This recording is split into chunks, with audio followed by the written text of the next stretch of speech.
Welcome to Real Talk with Chris, the podcast where we dive into the entrepreneurial mindset through the lens of real estate. We are uncovering the secrets to building success and creating wealth on your own terms. Whether you're just getting started or aiming to scale, this is the place where ambition meets opportunity. Get ready for real talk and real results. Let's get after it.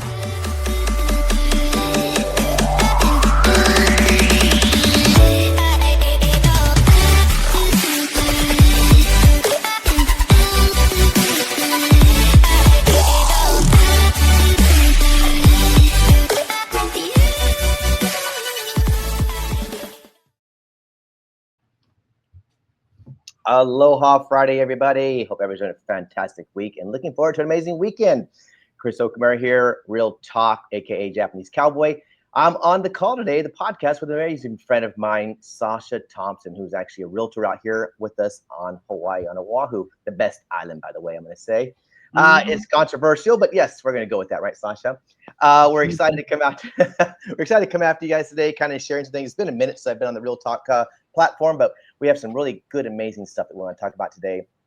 Sascha was going to introduce yourself real quick, kind of tell everybody on the audience who you are and kind of introduce yourself, yeah? What's up, everybody? I'm Sascha Thompson. I'm brokered by eXp Realty here on Oahu, and I go by the Aloha Realtor. So my goal is to just serve our people and be a good resource and source of help for everybody here. So I love it. I love it. Yeah, and just kind of get some context here. Sascha has recently started into real estate, right? It's like by your first year, too. How long have you been in real estate now, Sascha? I went to school in 2021, got licensed in January 2022. So This is like my 5th full year in the business. Yeah, absolutely. And she's doing amazing, by the way, you guys. Just FYI, she's been on fire. She's closing deal after deal after deal after deal. And like anybody else, we've been in the most challenging 3-year market trend that we've had. So she's thriving and really rises to the top. So I'm so proud of you. But today we're going to talk about a few things. Actually, I'm going to let Sascha take the helm here. We're going to have some questions and some stuff. We're going to kind of get some into the deep weeds of some certain subjects I think that people want to talk about right now, at least want to hear about. So Sascha, yeah, why don't you, what we want to talk about today, Sascha? So everybody knows that we've gone through a lot of changes in our industry recently, lots of acquisitions, lots of brokerage changing hands and owners. And I think right now, many agents, brokers, teams in our industry are really looking at what are options, and everybody's trying to figure out what the next move is and whether or not where they are is actually the best place to be. Yep. So I really appreciate you taking the time today to talk with me and just trying to shed some light on different opportunities, and maybe if the EXP model would be a good fit for some of these teams and high producing agents out there. So my goal is to just kind of open up this conversation and let, like I said, big teams and high producing agents see from somebody like you who's been in the business a long time, done all the things, really what a move would look like if they were to come over to EXP. Totally. And we'll start with this. First off, I'll say this. I think anybody who's in a space of being or calling themselves an entrepreneur, which I hear that word thrown around so loosely in this business. I myself, kind of just quick background, 27 years this year in real estate coming up. I had my own real estate mortgage company early 2000s, lost it in 2007 debacle. And you guys on the call who remember those years, it was most challenging. If you guys think the last 3 years was challenging, that was nothing compared to 2007. I had to rebuild myself, lost everything, had to restart too as myself, but I thought maybe the best way to do it after doing it myself was to jump on the back of a huge giant. So I did. I partnered with a major franchise, one of the largest ones, actually, Keller Williams, who is the largest agent count at the time franchise. And I ran their office for them for about 3.5 years, which is a good experience. Loved it. Learned a lot, especially outside of running my own place.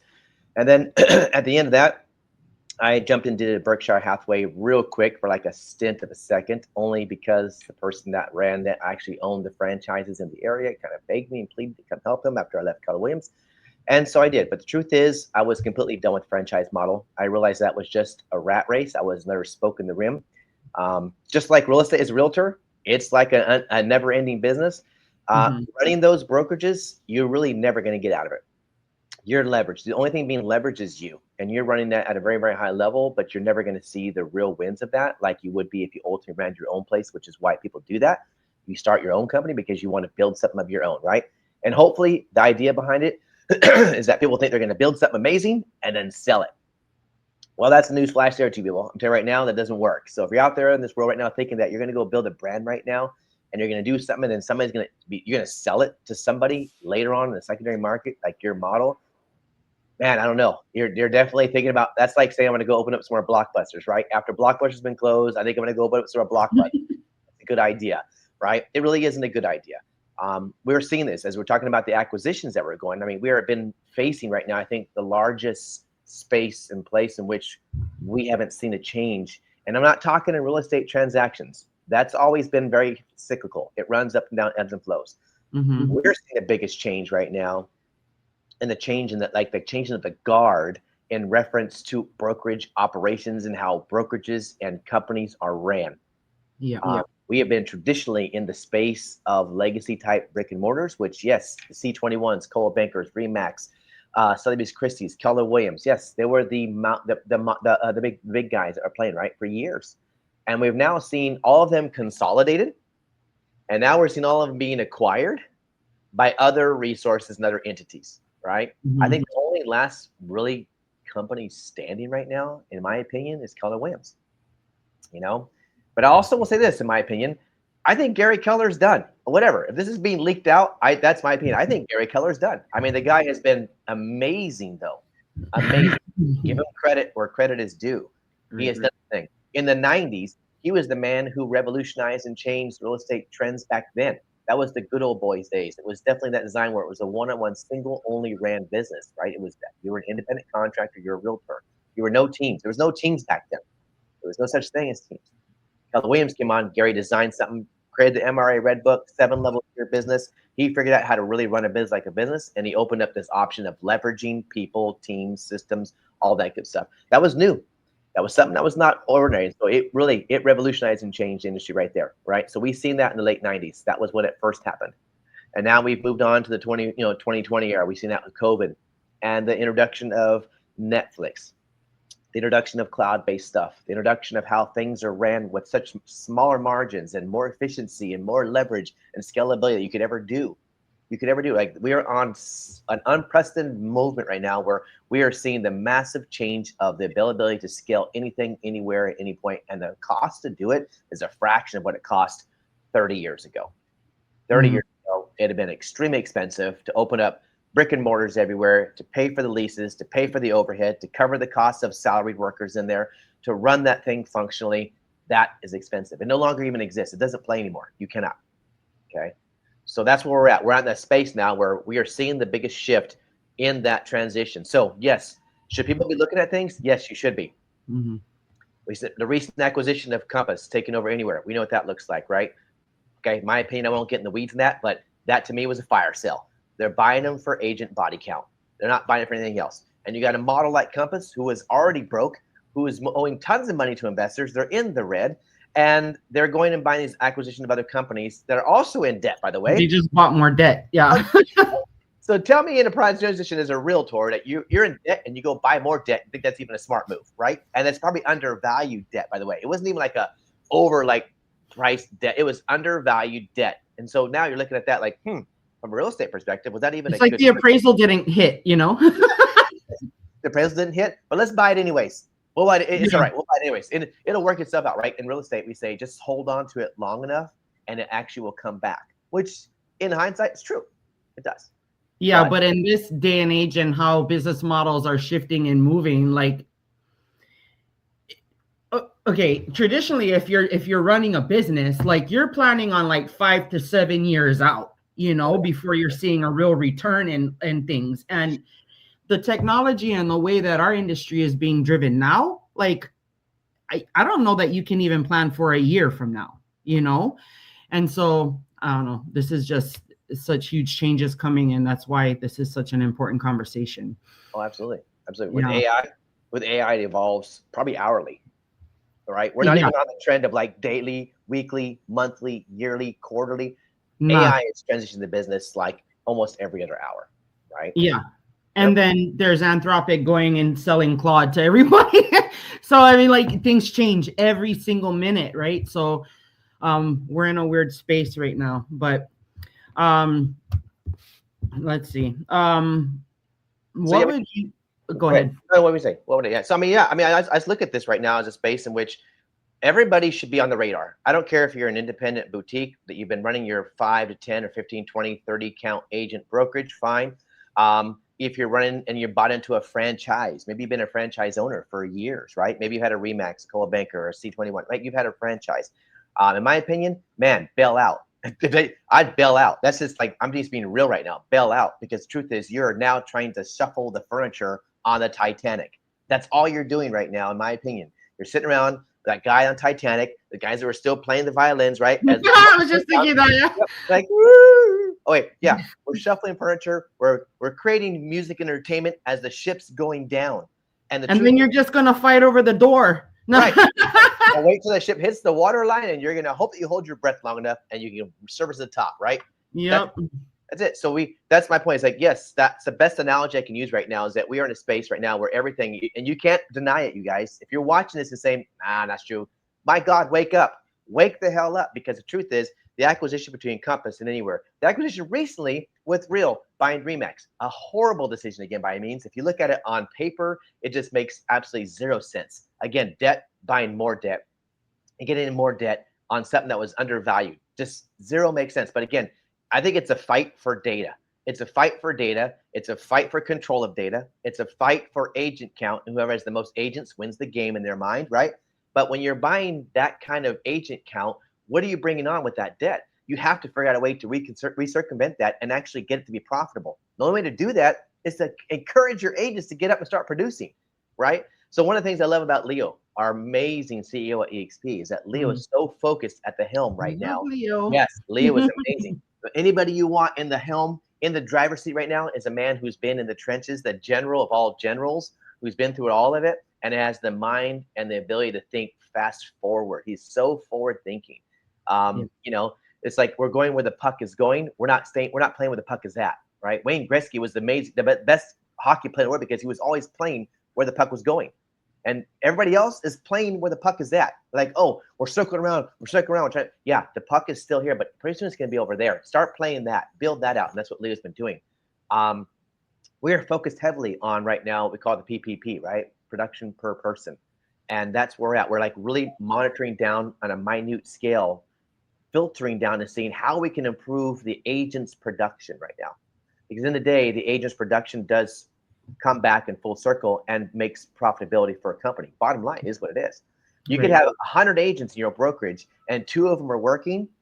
That other 98 aren't doing anything but dragging you down, right? So just because you have 100 agents, it's about what are you actually bringing in the front door? What are you running your margins at? What is your bottom line? What are you keeping after you pay your bills? And by the way, are you still having to work, by the way, as the broker owner? Because I promise you are.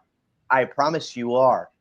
And don't deny that, because that's exactly how it works. I did it. I've done it. I've been there. Run my own company. Run franchises. Truth is, when you are the broker owner, you are still depending on your production to pay the bills and keep the lights on. You pray your agents will start to work, and you pray that they're going to start producing something, right? So they can actually contribute to this pile of debt. Right. Is you have to figure out how to allocate your time, energy, effort into training them, coaching them, directing them, guiding them, getting them to the office, getting them to work, keeping them excited, motivated. Yeah, you got to motivate them. I know you say you can't motivate. Yeah. Like, how do you make them productive? Well, you got to pour into them, right? But that means if you do that, you got to take time away from your job of closing your transactions, which, by the way, is paying the bills. So it's a vicious cycle. Right now, each and every one of you, if you're independent right now and you have 50 or less, I think right now, I would say 50 or less right now in your brokerage, I promise you, if I look at your books, you're bleeding financially. You're bleeding financially and you're hanging on to the last thread. Okay. Yeah. And you're robbing Peter to pay Paul. Stop lying.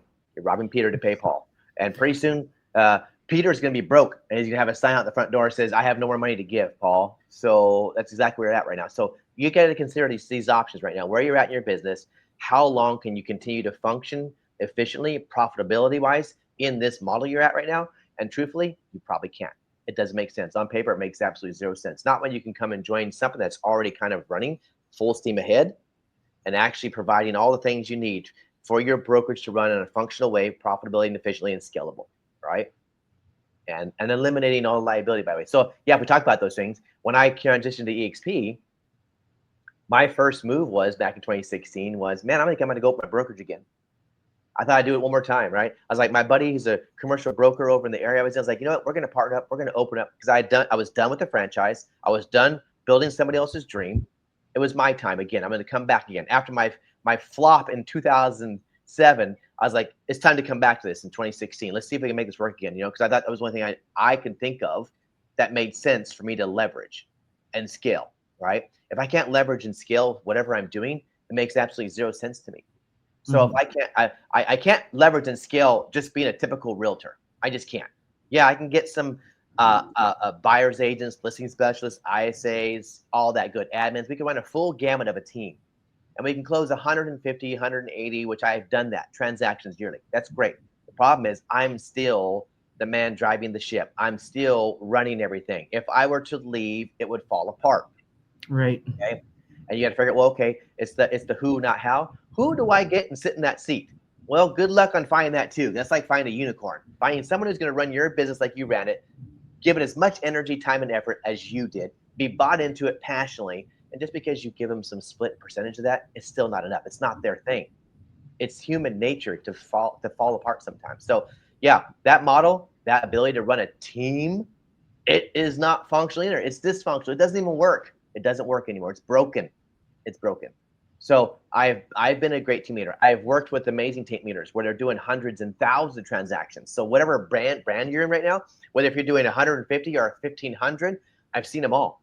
The truth is that they are still stuck. You as the rainmaker, team leader, the guy running the show, you are running it. Until you find somebody great to get her, you're still small though. You're still small. You're still small working within those 15 or 20 agents. So my thing was, how do I continue to scale and leverage and go up and build up and build up? Because that's exactly why you started this, you guys. Any team leader out there that's watching this or anybody who started their own brokerage, you did it because you wanted to grow. Right. Yeah. I've heard these brokers say, oh, no, I'm going to start my own company. But you know what? I don't really want to get big. Yeah, you do. Liar. Because you want the money. The only reason why you're even doing this is you can leverage other agents to create more transactions, which generates more revenue. Otherwise, you just stay be a single realtor. So yeah, stop lying. It's the truth. This is we call it real talk. Let's be real, right? Yep. So here you are in that transition of trying to build something as an independent, create all these models, all these systems, all this value to help creating more sense of urgency in your agents to work, produce, to be better, to elevate, and you're still trying to run the helm. Yeah, it's like being the doctor in a doctor's office and you're the front desk receptionist, you're the intake person, you're the person who draws the blood, you're also doctor checks the blood pressure. You're doing it all. You're running to every room. Okay, yeah. Well, that's exhausting. Man. Well, I'm profitable though, because I'm not paying anybody else's salaries. It's just me. Yeah, good luck with that. How sustainable is that? So yeah, that's the space we're in. Sorry, man. I can ramble on this all day. Like, I'm excited, honestly, where we're at, because we're in a space that finally everything is being shaken up, and it needed to be shaken up. And I'm talking even including things like MLS, NAR, all these local, right? This stuff is being shaken up, right? We've been subjected to NAR, and I'm not bad mouth anybody here. So if you're all like panties in the water over this, whatever. Push, pause, skip, whatever. But there's some elements about NAR like we have to really address, right? And there's some elements about MLS that we have to address. And we have elements about like Zillow and MLS. We have, but that you should probably want to address. You should, because right now it wasn't a thing 30 years ago. It is a thing now. Why? Because we're in a digital world where AI and everything is in place, and everything is about data. Everything is about control of data. So all the other pieces they're irrelevant anymore. It's now about who controls the agent count and the data. Those are the guys. And how fast. Yeah. So yeah, I would put some serious thought. If you're not thinking, if you're not considering or reevaluating where you're at in the business model, shame on you.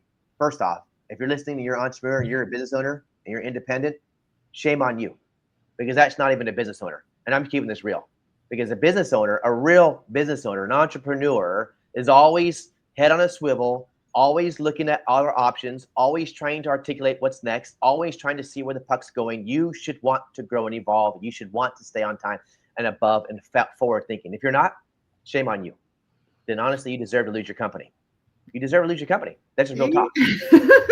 I'm just saying. And I hate to say this, but it's a little bit of ego. You know what I mean? Like, no, it's a lot ego. People have a little bit of ego and pride going with their name on their company, and to give it up, like, I don't want you to think that like you've lost or you failed or something, but making a transition to a better business model that's gonna like 10x your business is not failure. That's like making a fantastic business decision, you know? And if you are, I feel like if you have these small brokerages or large teams, whatever, and you're really not evaluating this, then like Chris said, you know, like people are depending on you. And so, yeah, I think this is the time for you to maybe evaluate things. But I think one of the issues with people coming over, especially, it's one thing for a single agent. Okay, onboarding is frustrating no matter where you're going. You know, you got to do all the things. But I think part of the mentality of moving over and just, I don't know how I'm saying this. I wish I could say this good. That's right. Moving from closing down your shop, your whole practice and what you're doing, and moving it over, I think is probably one of the biggest hurdles that we need to get people over, right? And so, like, realistically, what does that look like? You've done it. Yeah, there's no one size shoe fits all in this scenario, right? Because you have so many different transitions. You have agent counts of brokerages, independents that got 5 agents. You got some that have 50. You got some that have 150. You got teams, right? And so the agent count obviously will have a little bit difference, but the truth is transition is always the same. You know, as a broker owner or independent, you're moving yourself over. Yeah, you're eliminating a lot of the stuff, the overhead, the accounting, the bookkeeping, all the stuff, all the applications and all the stuff you have to do on a regular day-to-day basis is now being done. It's being handed off. It's being leveraged. Okay. And the truth is, you could really come over here and bring whatever your brokerage called. We'll call it Cookie Monster Brokerage, right? Or whatever you want to call your brokerage. And you'll say, you know, you can keep your name, because I'm going to go back to what you said. It's all about ego. It's not even a little bit about ego. It's all about ego. And I can tell you that right now because I had the ego. I was bit with the ego problem too, right? And trust me, when you build and you give your blood, sweat, and tears into something and it's your baby, you don't want to give it up. Right. Okay? It's the truth. You don't want to walk it down the aisle. I've had that. You know, I ran my company. To watch my company fail and fall out from running to me in 2007, the crash was debilitating, because I worked my ass off to make this happen. And then you see it literally pull out underneath you. It just, and it's, a lot of stuff is out of your control. A lot of stuff that happened to me in 2007, 8 was out of our control. Okay. We just had to watch that shit fall. We had to watch the Titanic sink from another boat. Like, oh, there goes my boat that I just built. Oh shit. Yeah. It's like that. So yes, the ego is absolutely the number one problem why people will not sit there. And they think if some level, it's arrogance too. The ego and the arrogance, they're like cousins. They borrow sugar. They're neighbors. That's who they are. And the truth is that arrogance and ego, and I use ego, the analogy is erasing great opportunities. Ego stands for erasing great opportunities. That's exactly what you're doing. When you let your ego cash checks it cannot cash, you're erasing great opportunities, which opportunities that you are not open to because your arrogance is so thick and you are so stuck to it. So let me alleviate some of the stress for you. You can continue on having your baby. Cookie Monster Realty Group. Bring it. Keep that name. Imagine that legacy growing year after year after year, way past you and your kids and your grandkids. Cookie Monster. If you came in a time bomb and came back at Time Channel and said, oh my God, my Cookie Monster's still here. And it's like 40 years later. I mean, I'm just saying, I'm being facetious here and joking, but my point is, what if that were a possibility? What if you can take this legacy and keep having it down over and over again? Well, right now, traditionally where you're at, it's impossible. If you partner with a team or an application or a process or a platform that allows you to go into the 21st century and still keep your autonomy, keep your name, keep everything you've built for. Yes, we Even don't a want to, color scheme you like. yeah, we don't want to, we're not trying to take that from you. You get to keep that. We realize how much work it takes to build that. I know how much work it takes to build that. So you keep that going. Now you take and bolt on something that one, you couldn't afford to do anyways, even if you wanted to. It doesn't make sense. It doesn't plan out in your profitability margins and your bottom line. You can't afford it. More value to your agents. All these brokers, well, I want to do right by my agents. My agents are everything. Great. If you want to do right by your agents, then if the ship was sinking, would you sit there and play the violin and watch it? Like, well, guys, we're just going to watch it go down too. What do you think? That's no doing lifeboats for you. Yeah, no lifeboats. Sorry, we forgot to put the lifeboats on. We didn't think this boat was unsinkable. We were told it was unsinkable. So yeah, okay. Is that how you're doing right by your agents? No, doing right by agents, making sure that you do everything you possibly can financially, sound in mind, fiscally. I mean, everything you need to do. You need to do what's right for your agents, which means you give them every opportunity, every leg up, every time you can elevate them. And so, yeah, are you really doing that? I want you to evaluate where you're at right now and what you're offering your agents, aka your family. Is it everything you possibly could offer them to grow their business, to evolve, to elevate, to improve, to build their family's financial wealth? Outside of doing transactions, no. That's it. We all know that. Transactions is a linear chasing business, and it can be done anywhere. It can be done in the trunk of your car. You can go get your broker's license, do your singly on your own, and you can still do transactions. You don't need a brand to change and be successful with your transactions. So yes, to just do your transactions, and that's all you're offering. And okay, here's another thing. I'm tired of hearing this too. I'm gonna rant about this too. Oh, my brokerage, I can offer my agents great marketing and great tech. Newsflash, everybody can. Okay? 30 years ago, you might have been shining and thought you were the only man in town. Nowadays, That had a template. yeah, anybody has AI, Claude, ChatGPT, Canva. I mean, there's a plethora of everything that builds. I was hanging out with a buddy of mine last night who has zero tech ability. Zero tech ability. I sometimes wonder if he figured out how to tie his shoes. I love him, but figure out how to tie. He's like, he was so excited. He's like, oh my God, look at this marketing. And he shows this picture of his phone. Look at this marketing I did for my company. He did it. And the actual flyer marketing looked amazing. He's like, yeah, AI is amazing. He says, AI is awesome. Now imagine that capability that anybody and everybody now has access to do amazing marketing that you could not have done 20 or 30 years ago. Okay. So yeah, 20 or 30 years ago, if you told me that your value add or your like number one niche or thing you could offer your agents that separates you from everybody else is great marketing, bruh, go away. Go away. Go no, away. I've had, I'm not going to say which brokerage, but they try and recruit me too. So I'll throw it back at them. But yeah, they're coming at me with like, oh, our TCs handle all the transactions. I'm like, I got one.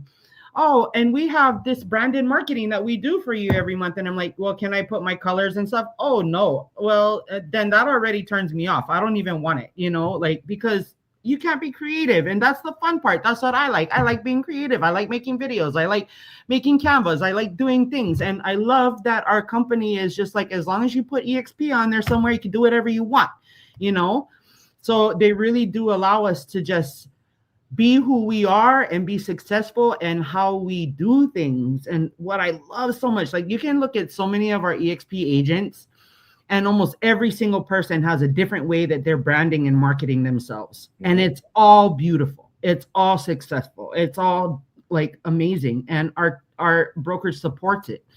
So yeah, if you're like a brokerage and that's what you're concerned about, bring it over. You can keep it, But, or even the value add to the agent, right? It just, I've been a part of a lot of brokerages too, where they're like, oh, well, we do a lot of things and offer all this to take it off their plate. Great. That's fine. And you know what? Here's the thing. Nothing in this world's for free, everybody. So stop being delusional. Yeah. If you think you're still on that bandwagon of I got some free stuff coming, then you also believe in the Tooth Fairy and Santa Claus. No judgment here. But my point is this. If you're like going over somewhere because like, oh, we're going to allocate this, that, and other for you. We're going to help you do all your marketing. We're going to do it for you so you don't have to do it. Trust me, they're getting their money somewhere from you for doing that. That is not free, and they're not being nice.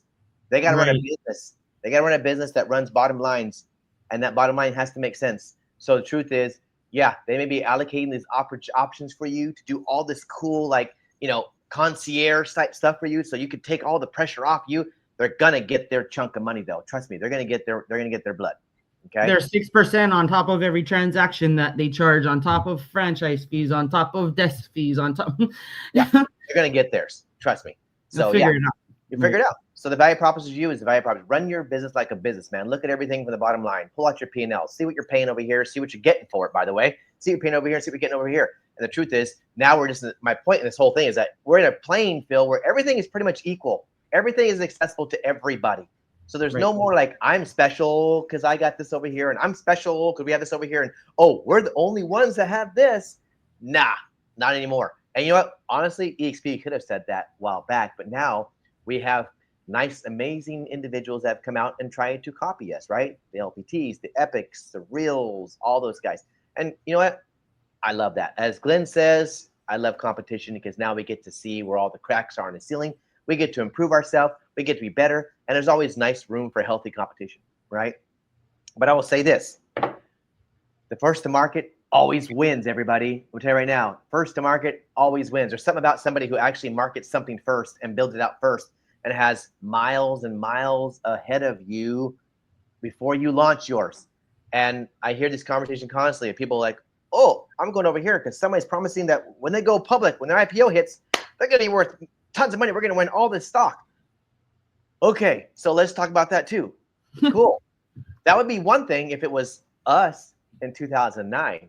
Brand new, different model, completely different from every other brick and mortar. We were the first of the first of the first, like Gary Keller was the first of the first in the late 90s. We're the first in this model. So that being said, now you're just duplicating an already existing model. You just made another tire. You just made another tire. It's black and it's a tire. It might have different tread on it, different size. It's a tire. Still I love round. it. Still round. So yeah, I don't know how that thinks your stock is going to go crazy and like your IPO is going to burst when everybody else's stock that has been doing this for years already and that we're miles ahead of you is even where it's at. I'm not even saying our stock is that great right now. Nobody's stock is really great in the real estate sector. But that being said, that's just wake up, everybody. Like 1 + 1 is 2. It's not 2.5. Stop trying to make something out of nothing and getting sold on something that's not really even real. I'm just saying, just use some common sense. I love y'all, and I'm trying to be nice. Use some common sense, people. If the IPO and our actually already publicly traded stock is where it's at right now, we've already been the catalyst, and we have been the leader of the pack. We started this. We built it.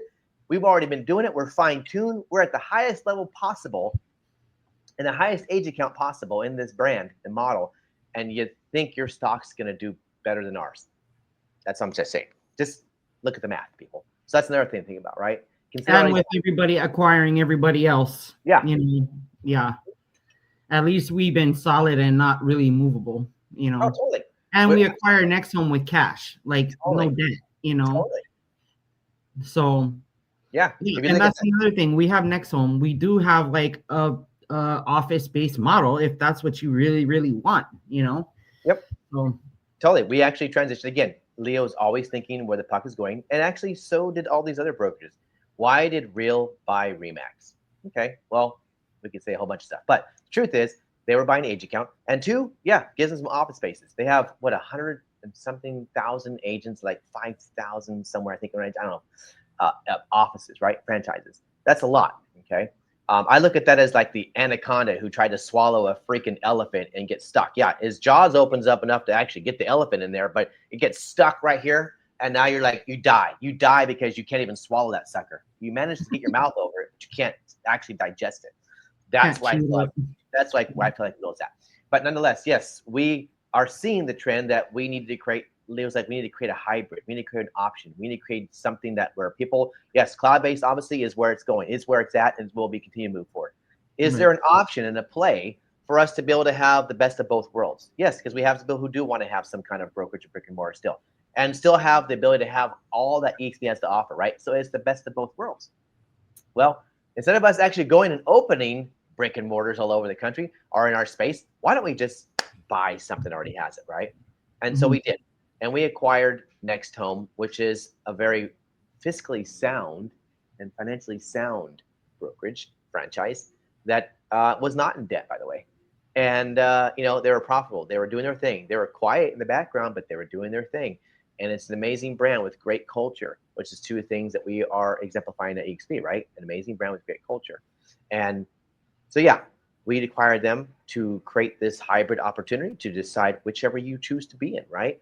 And so you get, again, options to that. So, yeah, for those who want to have a brick and mortar and still want a brick and mortar, but be a part of something in that same sense to have access to all this, absolutely. There's a conversation to be had. Your profitability margins will still be looked at, and I can tell you right now, we're still going to be better than yours. Your ability to be more efficient, more scalable, more leverage will be here. And I know this because I've done it. I've tried it again. And I'm telling you right now, you're just trying to, you're pissing in the wind. Sorry, you're pissing in the wind. You're getting wet. There's no way to avoid that. It's messy. And it's calling it rain. Rain, yeah. It's messy. It doesn't work. But the truth is, and this is no way at all, by the way, we're not sitting here on this call to dig and make jabs at people or brokerages at all. I respect each and everybody out there. In fact, I respect every player that has built something, and they all need to be recognized. Give credit where credit is due. Those gentlemen stuck their neck out, and they did things that none of you on this call, most of you, 99% of you would never have done. Right. Okay. They pocketed money. They built stuff. They suffered. They struggled. They built. They failed. They stand up. They did it again, and they built something amazing. So kudos to you first off right now. I want to say that right now because you guys are in a world in a space of your own. You're the top 1% of the 1%.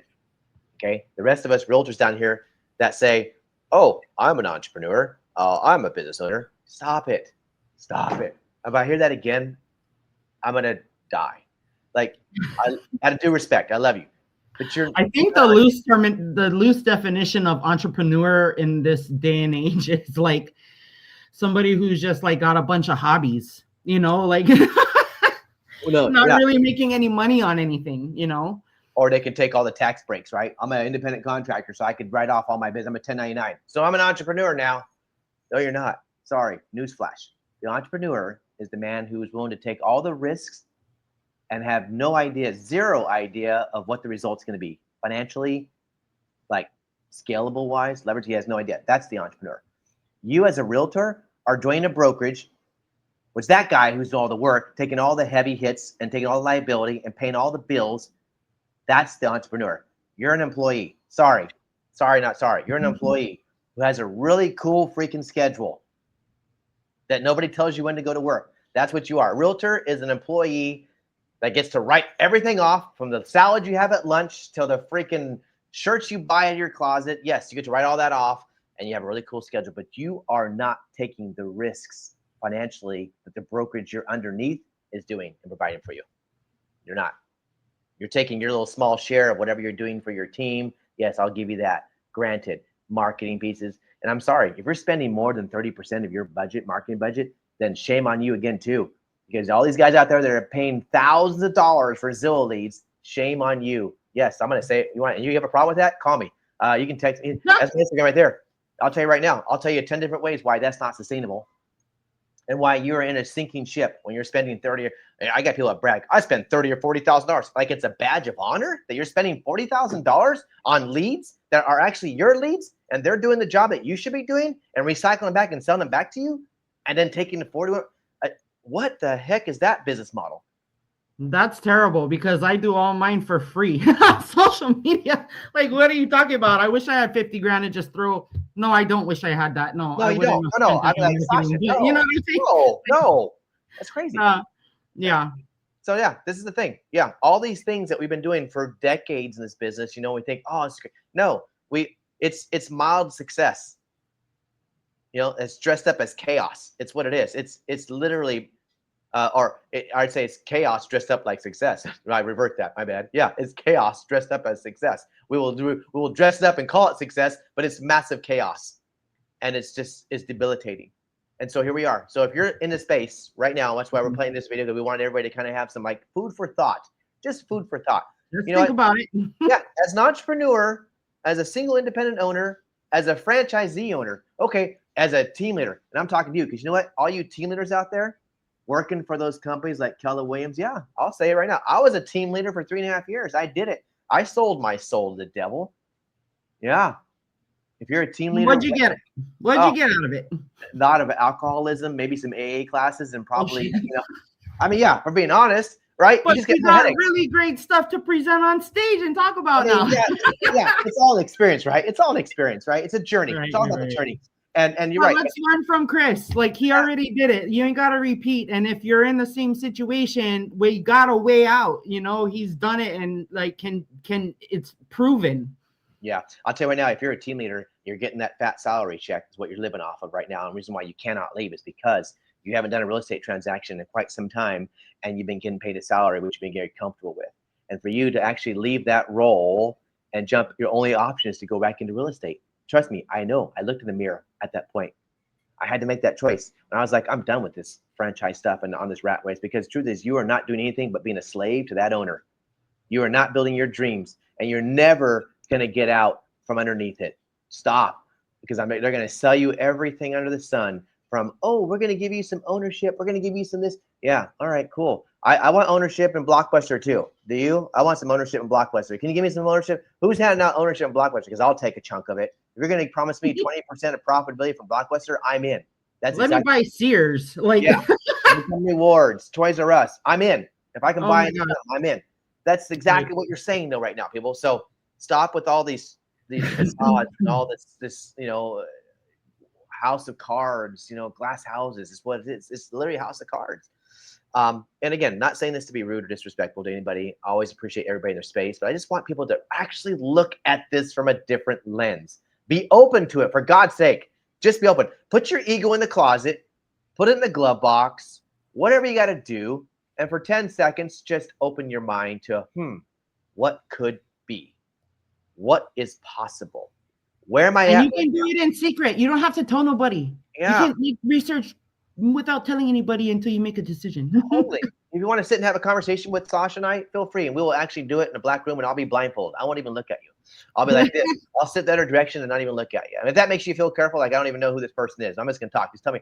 But the truth is, yes, you need to have these conversations. You need to look at what is possible. You need to look at, because right now, I'm telling you right now, if you are not entertaining, looking at, seeing where the puck is going, and you're thinking that you're going to survive where you're at and weather the storm, oh God, you are that violinist on the Titanic deck, sitting there and just playing the tunes, watching that thing nosedive. My God, wake up, seriously. And I mean that with love to everybody that's listening. I'm not trying to be a dick or ruthless or disrespectful. I'm just real about what I'm saying. And I like to keep people in that space of like, just be open. Just be open. It doesn't cost $0 to be open. All it costs you is your ego. And That's a little all. humility. Yeah. So if you're willing to sacrifice your ego a little bit and just take like, all right, let me put these walls down. So I want to go back. I think you remember before we started this, you asked me a question like, oh, when I was introduced to EXP, when was that point where I saw that it was the most like valuable, right? And it was 2016. I told you I was about to open up my own shop again, a buddy of mine, which happened to be, by the way, it was going to cost about $250,000 to get it started. Okay, so wait, let me just back up. So in 2007, 2008, you were doing Keller Williams and everything, and then everything crashed. No, I had my own company. I have my own real estate mortgage company. Okay, so between 2007 to 2016 is when you joined EXP? Yes, but so 2007, about 2011, everything just, finally, I just could no longer keep robbing Peter to pay Paul. It was just done. We had to walk away. And I spent 2 years in depression. I'm not gonna lie. I spent 2 years in depression. Like, oh my God, what the heck just happened to me? I got hit by a freaking truck. And I got down to my outs. It was bad. But in 2013, I got recruited by Keller Williams then. And they brought me in to run their office for them in Sacramento. And I did that for 3.5 years. So that was my revamping period to come back to like, okay, let's see what this looks like. You know, I didn't do really well on my own. I mean, we did decent, but just, you know, things are out of our control happened. So I thought, well, why not just jump on the back of some, you know, of a major giant, and that was Keller Williams. So yeah, but that's that kind of makes sense because they are a very successful company. So that makes sense. They are, and they still are very successful. Yeah, absolutely, and every right in their own mind. Almost the last man standing in that realm, you know. I'd be very strong to say that last man standing.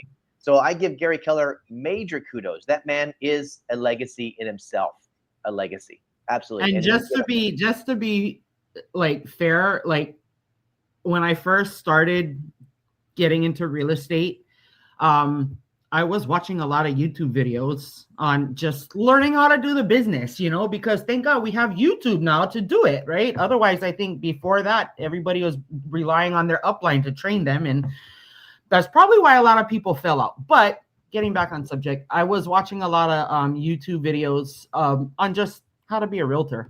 And a lot of the agents on there were trained from Keller Williams, you know, and had just excellent videos and excellent training models. And so, like, not to down Keller Williams or anything, you're tops, but just saying, there's other ways. So I believe if I always told myself if I ever had to go back to a traditional like brand legacy type brick and mortar, it would be Keller Williams. 100%. Yeah, if I had to go back, like if for some reason this cloud-based thing fizzled out and didn't work, okay, nobody knew. Big up to Keller Williams. We respect you. We do. Oh, yeah, we have great respect for you. Absolutely. So those brands and the opportunity are there. They're seeing they are probably actually the last man standing. But the truth is, we are now in a space where everything is moved forward. We have transitioned into where we're at right now. And yes, it should. You need to do your due diligence. You need to do your homework, and with an open mind, and with the opportunity of like, you know what, I want to continue this legacy on. I want to continue whatever I've been building on here, and I want to keep my family and the people, my work, my team. If it really is about your team, then do the right thing. If it's not your team, it's also your family, and you're looking out for them, then you need to do the right thing. You being the violinist on this Titanic deck is not doing the right thing. You thinking that you're going to stand in this thing and make it ride it out is not the right thing. I'm sorry. Those days are gone. And no disrespect to you, Mr. Owner. There's no disrespect to you at all. I'm not disrespecting you. Again, my hat's off to you for doing what you did. But the truth is, you got to know when to say when. You got to know when to say when. You got to know when to fold it. Kenny Rogers, know when to fold him. Yeah. You know when to walk away. Know when to run. Yeah. There we go. It's like you know when to run. And right now, I'm telling you right now, is you got to figure out when it's time to start running and to start running into the right direction. Because we have the ability to take whatever you've been building for how long you've been doing it, and I promise you, find an exit strategy for you where you still get to be profitable, you still get to create more revenue for you, and you still get to continue this legacy on building this brand that you've been doing for years and decades and thriving. And now we get to take it from you, and we basically give it an overhaul. It's like taking it to the show overhauling, right? Yeah, an old 1950s Chevy, whatever, Caprice. It's been weathered, sitting out. We're going to bring that bad boy in, and we're going to remodel it. And it's going to be looking pristine like it was off showroom floor in 1964. But even better, with a brand new, LT1 Corvette engine that's fuel injected. Yeah, it's going to be the newer engine underneath that hood. All new suspension, right? But it's going to be the same body. The same 1964 amazing Caprice or Impala that we all love and cherish. But inside it's going to be a hyper, like freaking motor. Like a spaceship. Yeah. Power. It's going to be like an amazing car, but it's going to look like the old. So that's my point. This is where we're at. We have the ability to take you and rebuild you, structure things to help you grow, elevate, and really pour into your agents. Really give them what they deserve. Give them what they deserve is the chance to make it in this business too. And doing it the old school way and your traditional way, yeah, it's probably not going to be it. I'm just saying, this is not. So, yeah. But yeah, that was my thing, coming in that. So squirrels, to come back to that transition when I got in 2016, I was introduced to it, and it was at the right time because right before I decided to pull the trigger, which I said again was going to cost us $250,000 to get started. I was like, let me think on this for a minute because I know if this is the way I wanted to go again. And in the same time, my very good friend that most of us all know and love and dear, Brent Gove, called me out of the blue. I've known him for decades, but we hadn't talked for a minute. And he called me out of the blue. He was like, Chris, I got to show you something. I'm like, well, all right, it's Brent. Of course. What do you got? And he's like, I don't know. And he went through this little spiel. I'm like, sure. What do you got? So I went and I literally sat in a Starbucks and I opened up my laptop and they were playing these very basic videos of what this looked like. The concept was very rudimentary. Again, this was in 2016 when EXP had only been started since 2009, so it was fairly new still. It's like 5 years old. Yeah. And then, so at that point, I think there was only maybe 2,000 agents, not even, maybe under that, like 1,900. And it was so small. Like nationwide. Yeah. Whole entire company was like under 2,000 people, I think, at the time. And I was like, okay. I saw the things I wanted to do. I understood where it was going. And I was like, okay, Wayne Gretzky, where's the puck going? Well, I know it wasn't going into establishing more brands that are like Keller Williams, Coldwell Banker, Remax, that's those independents. It was not going that way. We were already seeing that. Netflix already started proving that to us. So it was already like proof of concept. Right. Okay, so we're moving that direction already in that space. We're starting to see a lot of these brick and mortar, these companies, Sears, Montgomery Ward's, Toys R Us, all being eliminated. All these brick and mortars being consolidated. Okay, that's exactly where the puck is going. I was like, all right, I can scale, I can leverage, I can keep my brand. I could bolt on this tech piece that honestly, I didn't have the time, energy, and effort to even go research and build out, nor the money that I want to. Okay, and I can just bolt it on right to my existing model and just keep running like I was running the Formula One race. All right, I'm in. I didn't, but to ask you when you said how long, it didn't take long at all. As soon as I saw that, I was like, oh yeah, this is exactly what I'm about. I closed the laptop. I said, Brent, I'm in. It makes sense. Made sense. But I wasn't also in a place of like my ego, obviously. I wasn't right in the middle of building my brand and building my brokerage and running my brokerage that was trying to get off the ground, right? And I was like in the infancy stages of it all. I wasn't there. And maybe if I was in that, like I was year 1 or a year and a half into my, infancy stages of building my brokerage and stuff. I'm like, oh yeah, I'd be like, oh, Brent, no, I'm kind of good. I got to see this through. Right. Right. And I respect you guys too out there. If you got to see it through, see it through. If it's a thing for you, see it through for you. But keep us in the back of your mind. Yeah. Don't take years to see it through. Don't keep trying to beat a dead horse. Because at this point, if it walks like a duck, it quacks like a duck, and it's probably a duck. Just saying. Okay. So yeah, just be mindful of that. Like, yeah, we're here to support you. We're here to help you. We're here to answer questions. We're here to talk to you. We're here to unpackage whatever you want to unpackage. So yeah, this conversation was designed to help just give some spotlight onto what is, not what could be available. What is. It is here right now. We are in the thick of it. We are in the midst of it. We are on point right now. So if you think you have time, to think about this, like I got about 5 years to worry about this, you're dead wrong. If you're an independent brokerage or you're a franchise owner or you're a big, huge team leader running a big team of whatever production may be, you're dead wrong. You don't have time. Time is not on your side at all. This was not like it was in the 90s and early 2000s when we introduced internet. Yeah, internet. Oh yeah. It was AOL, right? Oh, AOL. You got yeah. Oh my God, I still got people with AOL emails. Yeah, we are far. Is that even a thing? Yeah. Which I remember when we were coming out of high school, it was still like we couldn't even. It was dial-up, and like we couldn't even turn the computer on within the time the class started. Like we've come so far. And I'll use this and prove it as a point. The fact that you say that people still have the AOL platform, the AOL that means that still works today, but it doesn't mean it's efficient, right? I wouldn't have no idea. Yeah.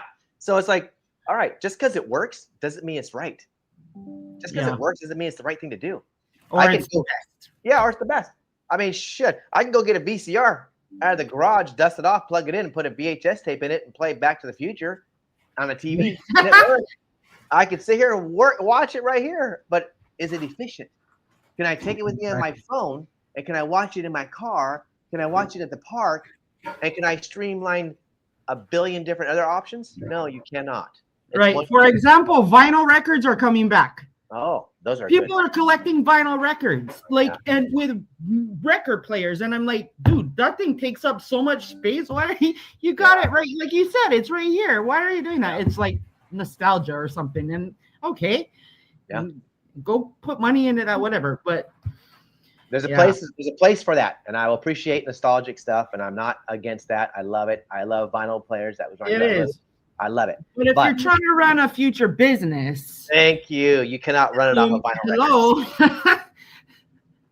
So yeah, we want MP3 and whatever the new updated stuff is, not vinyl records. Right. Awesome. Well, I hope this was a valuable call with some content. Obviously, you guys, if you have questions, reach out to Sascha or myself. We'd definitely love to have a conversation with you. I just want to end on one thing. Mhm. So for anybody wondering how much you're actually not keeping by staying with a different brokerage versus EXP, I ran some numbers.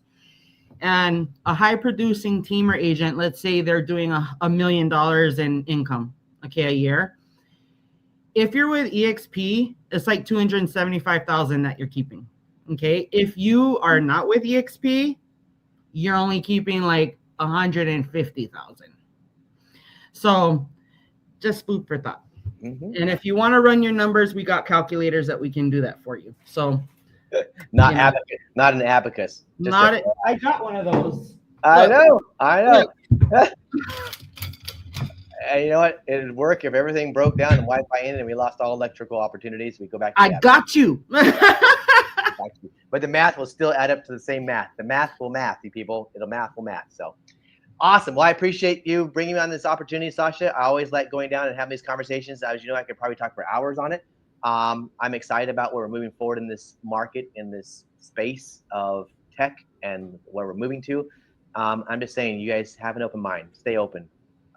Look at opportunities. And don't let your ego cash checks. It can't. Right? I mean, come on, guys. Just be open. Blank checks. Yeah. You're not balancing our books, man. Negative. Awesome. All right. Well, I appreciate you, Sascha. Thank you so much. And thank you for inviting me on this. And I'm stoked to have you. We'll sure be seeing some of this out on your YouTube channel. And Yes, you guys sir. give Sascha a shout out. She's amazing. I appreciate you. Good job. Kudos, girl. You've been doing it. Keep up the good work, my friend. And you're doing a great job. So you guys all have an amazing weekend. All right. Aloha, everybody. Aloha, everybody.